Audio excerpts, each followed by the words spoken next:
So excited to be here with you today. This is Julia Campbell, and I help nonprofits build amazing movements using online tools.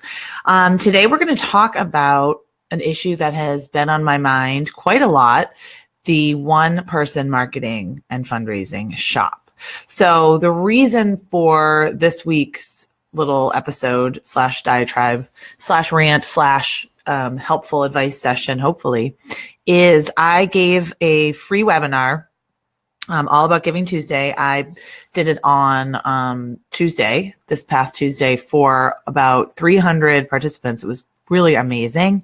If you want to get the replay, you can just go to my website, click on Giving Tuesday Masterclass. But I took a poll and I asked the participants what was their biggest struggle, their biggest challenge in the online marketing space or creating a Giving Tuesday campaign. And one answer kept coming up. And it was, I'm a one-person marketing and fundraising shop. I don't even know where to start and I don't know what to prioritize. And that got me thinking, because I have been the one-woman development marketing shop. You know this, you know my story. I worked at a domestic violence shelter. I've actually worked at quite a few nonprofits, but at that nonprofit, I was the development director, marketing director, volunteer coordinator, all the above. So completely understand and relate to the wearing many hats syndrome. The first thing that I would emphasize is that they really do require different skill sets and different strategies and different tools. And to try to multitask and do a marketing task here and a fundraising task there, and then a marketing and a fundraising, to try to organize your day where you're just being pulled in a million different directions and trying to do a million different things, it's not going to be very effective for anyone. And it's certainly not going to help you build those relationships that you need to be building. So I do believe that there are complementary skills, but I do think that the skills are very different. And I have my little notes here so I don't forget anything. In my view and in my experience, to succeed in marketing, you have to be gutsy. You have to be courageous. You really have to be a little provocative these days. You certainly can't be married to the status quo. You can't be afraid to take risks. You can't be hesitant to try new things. If you're going to succeed in marketing, you do have to be slightly crazy. I mean, let's just face it. The cluttered, noisy landscape out there, to cut through it, to reach new people and to get them to care about your cause and what you're talking about, you have to be a little crazy. You have to be not afraid to elicit emotion, not afraid to push buttons, not afraid to maybe try new tools or new techniques, and always be learning. And certainly don't be taking gigantic risks with like your brand voice. And also I have a cold, so having my tea here. So anyway, what I'm trying to say is that marketers are kind of a special breed of people, because what we do in marketing is we're basically standing in a crowded room screaming for attention. That's basically what we're doing. We're trying to get new people to pay attention to us and to understand us and to feel as passionate about what we do as we do. So marketers, they have their fingers on the pulse of trends. They're always kind of aware what's going on. Marketers know what works best on each channel, right? So they know what kind of message would work well for the website, what message is going to work well for social media, what message works well on email, what message should we be telling with our flyers that we're sending out or a press release that we're sending out. So they're pretty savvy. Or at least trying to be savvy. I mean, not everyone can be completely savvy all the time. Everything's changing so fast, but trying to figure out the best avenues to get the message out and the best message to capture attention. They also are very concerned about the hook. What is going to hook people in? What is going to make them stop whatever they're doing and pay attention to what I'm saying? And then I find that marketing people, they want to cast a huge wide net, but they're not so worried about reaching everybody. They know their target market. They know their target audience. They have some idea of who they're trying to reach and who they're trying to bring in to the fold. Okay. So those are just some of the characteristics that I found are really helpful when trying to do marketing tasks. In terms of development, and I'm certainly not a fundraising guru or fundraising expert, it's so nuanced and it's such a field with just such depth. If you're really interested in learning more about fundraising, I recommend that you read up on Pamela Grow and Jeff Brooks and The Agitator and Amy Eisenstein.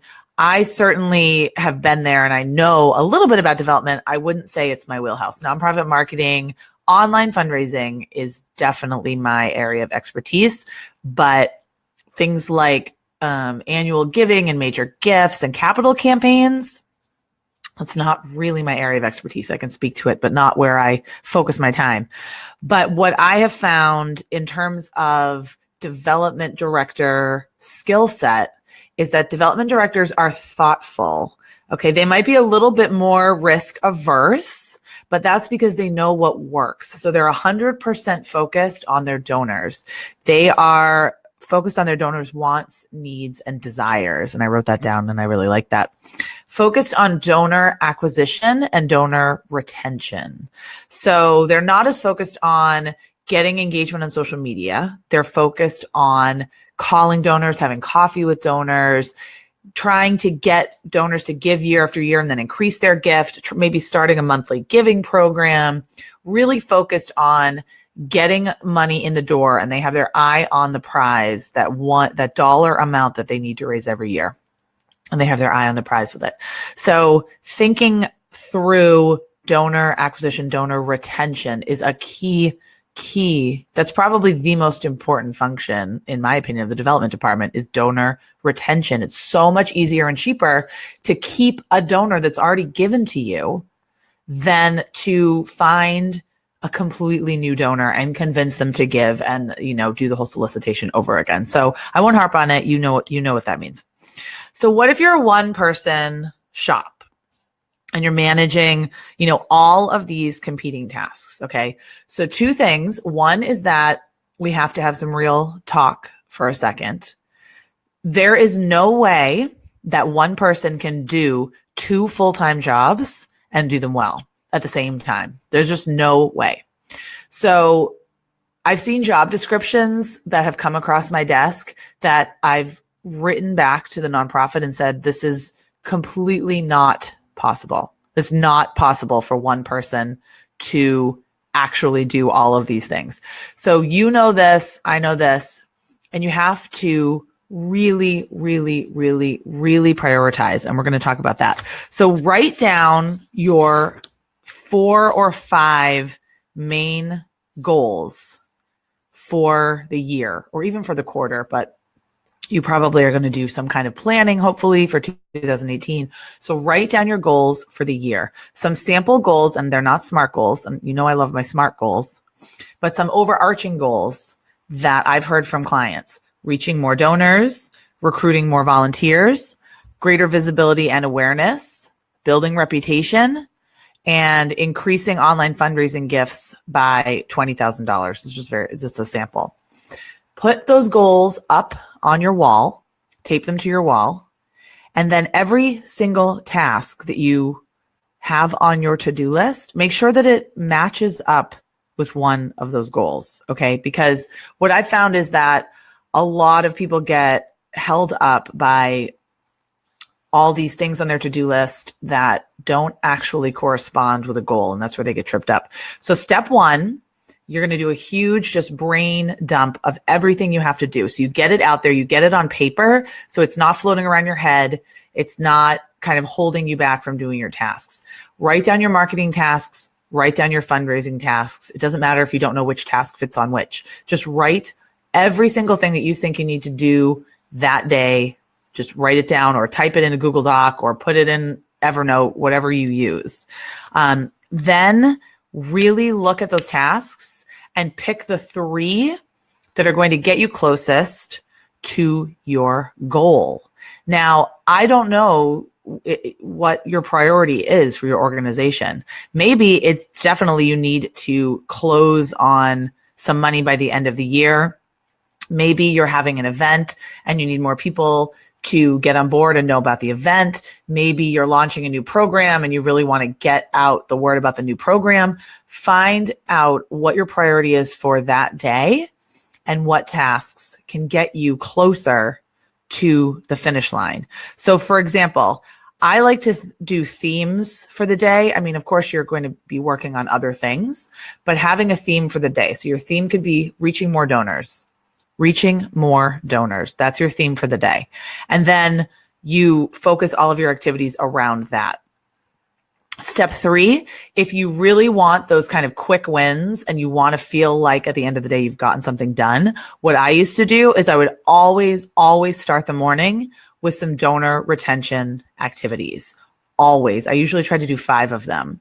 So it was usually writing a thank you note, a handwritten thank you note, making a phone call, sending out an email, maybe having coffee with a board member or having coffee with a donor. So pick a certain number of items, maybe 2 to 3 tasks that you do very, very first thing in the morning that are related to donor retention. And then you'll definitely feel better about the rest of your day if you do those things. Step 4, something I recommend is to use the Pomodoro technique. So you have all of these tasks on your list. And you might think the task is going to take 5 minutes, but I guarantee you need to estimate more time. So the Pomodoro technique, if I have it right, it's to set a timer, and you can go to tomatotimer.com or pomodoro.com and get a timer for your computer. But I would actually set a timer on your phone or set a timer, like a physical timer, not attached to your computer, not attached to your phone, so you don't get distracted. They look like tomatoes, and that's why it's called the Pomodoro technique. So set it for 25 minutes, work on the task until the Pomodoro rings. You might not finish it. You might finish it before, work on it until the Pomodoro rings. Then take a short break, go get some water, go to the bathroom, go get coffee, whatever you need to do. And then do your next Pomodoro and just do it like that, do it like that, do it like that. And then the best practice is after 4 to take a short break. Take a longer break than 5 minutes, but you might not have time to do that. But if you set it up that way, you'll start finding that you become incredibly focused on one task and you're training your brain to work on the one task. And that way you're not going to be continually switching from social media to email to donor calls to reading an annual report to donor prospecting through your database, that kind of thing. So my recommendation. Some other time-saving tips that I have definitely talked about before: batch your email. Email is just everyone else's priorities. Email is full of other people's priorities for you, right? So get Inbox Pause, which is from Gmail. It's an app. It's free. You can still search in your inbox, which I love, without getting a stream of new emails. It's pretty amazing. So you can still use your inbox without seeing the new emails, which are very tempting. And then batch your social media. If you're the development and marketing director, you're responsible for social media. I'm really convinced. So batch your social media when you do it. Set that timer, 30 minutes in the morning, 30 minutes at the end of the day, however much time you're supposed to be spending on it. But make sure you set a timer, because otherwise 2 hours will have gone by and you won't know where they went. And start each morning, like I said, with the donor retention, writing thank you notes, making phone calls, talking to board members, taking people out to coffee. Just start each morning with that, and you definitely will not regret it, because then even if somehow your day gets away from you, you'll still feel like you made some progress towards your goals. I really feel passionately about this because no matter how little time you have, if you spend it building relationships and demonstrating passion and telling really great stories about your organization, then you're going to slowly accomplish your marketing and development goals. So spend all of your time focused around your goals and focused around building relationships, sharing information about your impact, and expressing that passion that you have. You have to be passionate to be a marketing and development director. If you don't have passion, you're in the wrong business or maybe at the wrong organization. Passion is the absolute key. If you're not passionate about what you're doing, how are you going to convince anyone else to be passionate about it? So passion is number one. So now I want to throw it back to you. Please type in the comments. If you're watching this on a replay, that's fine. Any questions you have, or type what tips you have for one-person marketing fundraising shops. What tricks do you use that have been really helpful? I'd love to hear from you. And one other note, like I said, my Giving Tuesday webinar replay is up. I have about 6 or 7, I think 6 really wonderful bonuses that accompany it today if you purchase the replay today, and they're going away at 5 p.m. So if you're considering purchasing the replay, I would probably purchase it by 5 p.m. because those bonuses are going away and you don't know when you're going to get them again. So I'll put the website link in the comments for you, and I hope you all have a fantastic weekend and a wonderful long weekend. It's Columbus Day, so if you have Monday off, I hope you have a great, great, great time. Get to relax a little bit, and I will talk to you all next week. All right, take care.